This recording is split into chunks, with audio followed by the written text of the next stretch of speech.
to the Talent Optimization Podcast, the go-to podcast for CEOs and HR professionals wanting to bridge the gap between the strategy and tactical implementation of talent optimization within their organizations.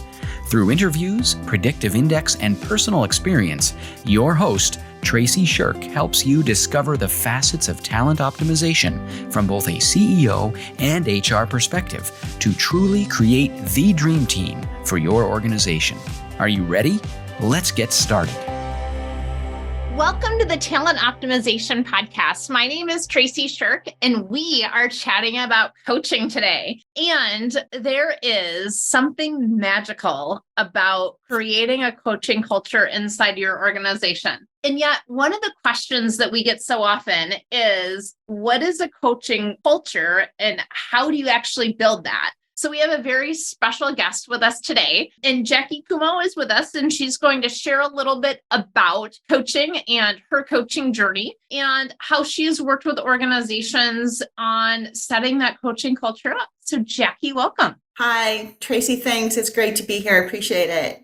Absolutely. You know, Jackie, I always love chatting with you, especially how we met, because we actually met through a conversation on predictive index, which is essentially saying, hey, every job has a need and every person has a need. So how do we ensure we get the right person into the right job and ensure that as leaders, we're leading individuals the way they need to be led? And yet our leaders typically are not led the way they need to be led. And I think that's where coaching comes in. Yeah, that's a great segue, Tracy. And coaching is about helping people become better professionals and not giving them advice, not telling them, but helping them to figure out for themselves the right next best steps to take on their journey to becoming a better professional. Right. And there are, if I could just jump ahead, there are 4 key reasons that any organization would be interested in establishing a coaching culture. So they're all probably the fantastic reasons you're thinking of.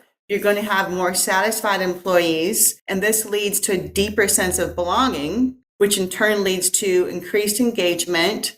You're going to get increased retention, and you're going to get bang for the buck. You're going to get better business outcomes because you're empowering your people to think for themselves and make decisions that affect the outcomes in the company. Absolutely. And, you know, so often when I'm talking with leaders inside the organization or even staff, coaching is really confused, right? I'm huge on defining what it is we're talking about. I actually did a whole podcast on this last year of the difference between mentoring an employee and coaching an employee. And I'll link that in the show notes.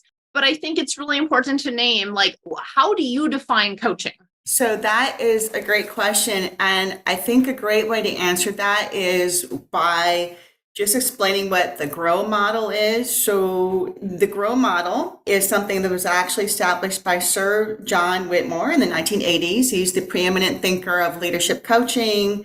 He's written books and he's very well respected. The GROW model is simply this. It stands for establishing your goals or goal, investigating someone's reality, help them think through options, and finally, help them understand their way forward. What will their plan of action be to implement and reach their goal? Does that make sense? Yeah. So I just want to rephrase this. So it's goal, it's reality, it's owning it, and then the way forward. Oh, options, and then the way forward. Well, I guess you have to own whatever you do too. I'll just make up my own GROW model. I'm kidding. Perfect. So goals, reality, options, and way forward. Okay. Right. And it's pretty easy. The basic thing is when I talk about GROW, the first one, goal, you would be helping your direct report understand and define one key goal. Hear from them, rather, what their key goal is, not a bunch of goals. What's one thing you want to focus on? Because we're coaching and we're not fixing somebody. And then reality is, what does that mean? Reality means ask open-ended questions. Try to understand your direct report from their reality. What is their reality about this challenge that they've got this goal? What is that? Become a really good listener. And options. Ask your direct report, what are your options? Don't tell them, don't give them advice. You might say something, however, like, well, you know, when I'm faced with a challenge like this, I take points A, B, and C into consideration. So you might say, think about A, B, and C as you make this decision. So help them understand their options and things they might do to execute. And way forward is actually the execution plan. So what might stop you, Tracy? What do you think you can do? What might hold you back? And how will you measure success? So that's the GROW model in a nutshell. Awesome. Yeah. Thank you so much for that. And I love the options. It's like so often when I'm working with a client or staff, they put up roadblock after roadblock after roadblock. And it's like, well, hold on. What are the ways you can move around those?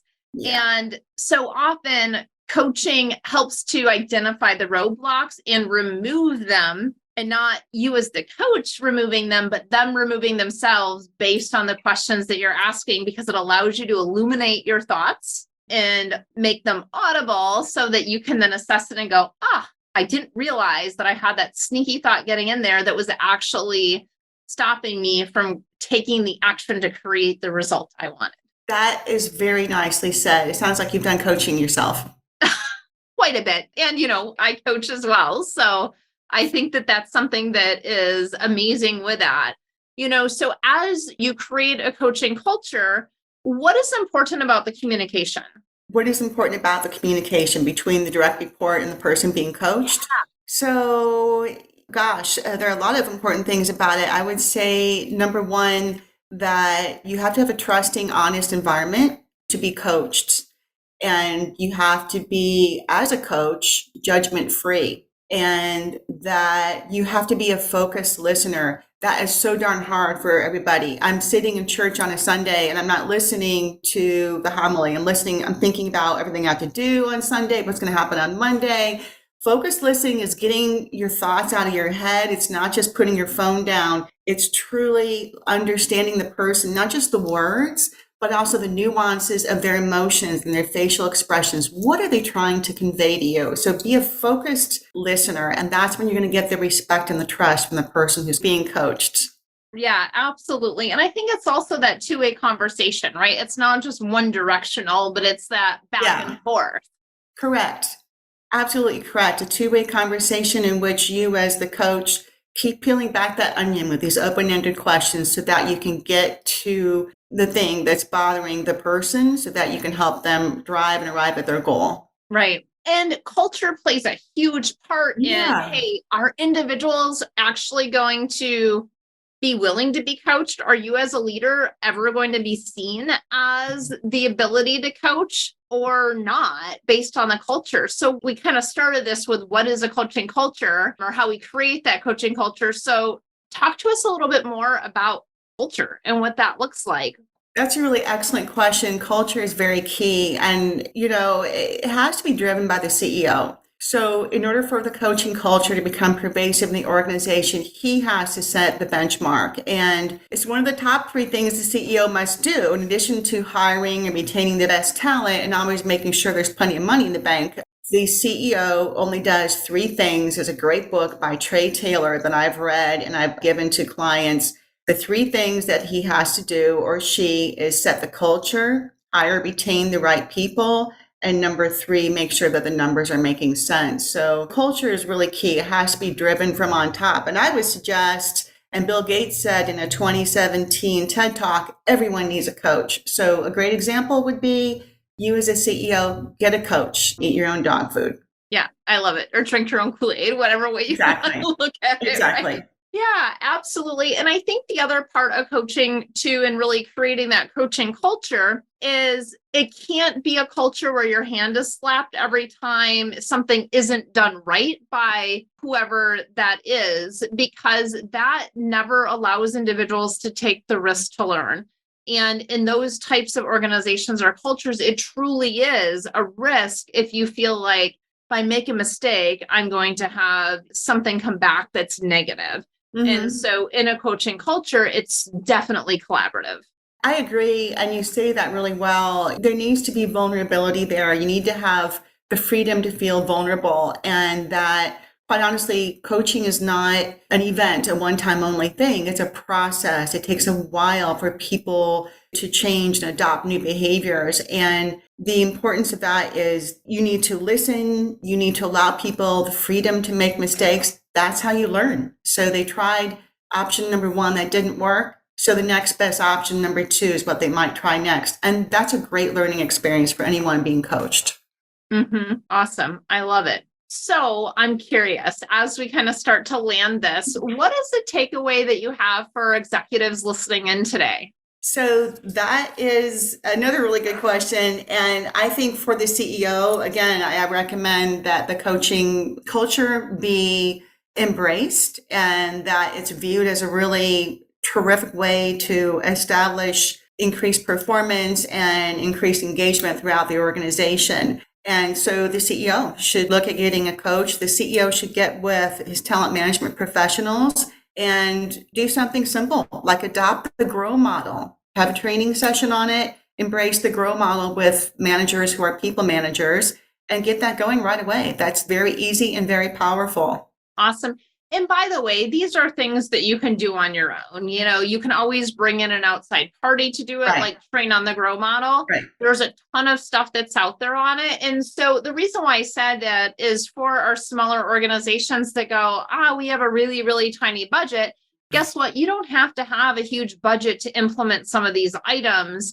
It's taking the initiative to ensure, is this something that our leadership team is going to adopt and live and breathe? If that answer is no, don't do it. But if you're looking to make the change, here's something that you can do. Now, yes, you can always bring in a trainer and you can always bring in a consultant and a coach to do that. However, some of these things you can test drive on your own first. Yeah, I agree. That's really nicely said, Tracy. And, virtually every interaction from a direct report to a manager is an opportunity for coaching. So coaching really involves talking someone through how they might act on something in order to improve their performance, in order to advance the organization's goals. It's best done privately in a one-to-one setting in which you feel vulnerable and safe to have that open conversation and expose yourself to your areas of development that you need help with. And what about for HR leaders? For HR leaders, it's the same. For the talent management team, for the HR leaders, you can initiate that right away. As you said, the GROW model isn't super complicated, and understanding the open-ended questioning and how to get perhaps one department going or a few managers going with it right away and show them how to adopt it so that, word's going to spread like wildfire in the organization that, wow, Department X is doing this. I wish we could do it. So maybe start small, right? And see some successes, start small, and it'll just mushroom and people will really appreciate the return on the investment. Absolutely. I love it. So thank you so much for chatting with us today about coaching and how you set that up. Where can our listeners find you?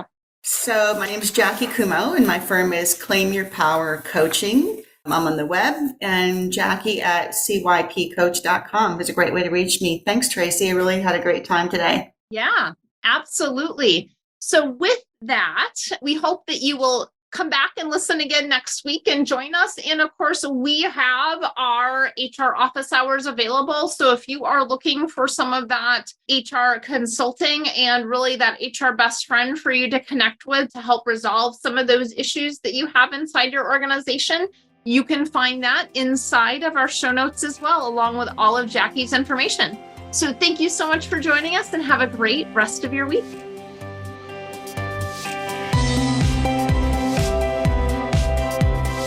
Thank you for joining us on this episode of the Talent Optimization Podcast. You'll find more tools and resources for CEOs and HR professionals looking to bridge the strategies versus implementation gap of talent optimization at elevatedtalentconsulting.com. We've also created a free, valuable resource for you to begin bridging the gap called the Talent Optimization Foundation Membership Program. You can access it for free at elevatedtalentconsulting.com/foundation. Be sure to tune in next week for another episode to learn more about talent optimization and creating a dream team for your organization.